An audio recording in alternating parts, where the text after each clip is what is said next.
మనందరికీ సచిన్ కొట్టిన ఫస్ట్ 100 గుర్తుంటుంది. కానీ ఒక క్రికెట్ ఫ్యాన్గా నాకు మాత్రం హైదరాబాద్లో సచిన్ కొట్టిన 175 రన్స్ రియల్ మాస్టర్ పీస్. అది ఇండియా వర్సెస్ ఆస్ట్రేలియా 7 మ్యాచ్ సిరీస్లో 5th ODI. సిరీస్ 2-2తో ఈక్వల్గా ఉన్న high pressure match. Venue Hyderabad.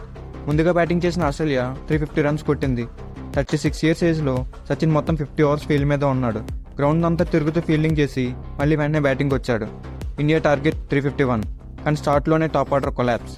Sehwag, Gambhir, జోరాస్, ధోని ఒక్కళ్ళు కూడా నిలబడలేదు. 162 రన్స్కి 4 వికెట్స్. గేమ్ అయిపోయినా అందరూ ఫిక్స్ అయిపోయారు. అప్పుడు మొదలైంది మాస్టర్ క్లాస్. సురేష్ రైనాతో కలిసి సచిన్ కొట్టిన 137 రన్స్ పార్ట్నర్షిప్ ఒక మిరాకిల్. అప్పటికే 3 గంటల గ్రౌండ్లో ఉన్న సచిన్ ఆ ఏజ్లో 47 ఓవర్స్ బ్యాటింగ్ చేసి ఇండియన్ గెలుపంచుల దాకా తీసుకెళ్లాడు. నిజం చెప్పాలంటే ఆ రోజు ఇండియా ముందుగా బ్యాటింగ్ చేసి ఉంటే గ్వాలియర్ వరకు ఇచ్చాల్సిన అవసరం ఉండేది కాదు. ఆ రోజే మనం హైదరాబాద్లో ఫస్ట్ 100 చూసేవాళ్ళం. కానీ అక్కడనే మొదలైంది ట్రాజడీ. ఇండియా స్కోర్ 299 దగ్గర రైనా అవుట్ అయ్యాడు. గ్రౌండ్లో ఉన్న 100 ఓవర్స్లో 97 ఓవర్స్ ఫీల్డ్ మీద ఉన్న సచిన్ గెలుపు కేవలం 19 పరుగుల దూరంలో అవుట్ అయ్యాడు. అతను అవుట్ అవ్వగానే స్టేడియం అంతా pin drop silence.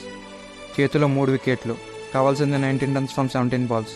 Tail fail అవ్వడంతో ఇండియా కేవలం 3 పరుగులతో ఓడిపోయింది. ఫీల్డింగ్లో 50 ఓవర్స్, బ్యాటింగ్లో 47 ఓవర్స్. రికార్డ్స్ ఏం చెప్పినా నా దృష్టిలో ఈ 175 ఆ 200 కంటే గొప్పది.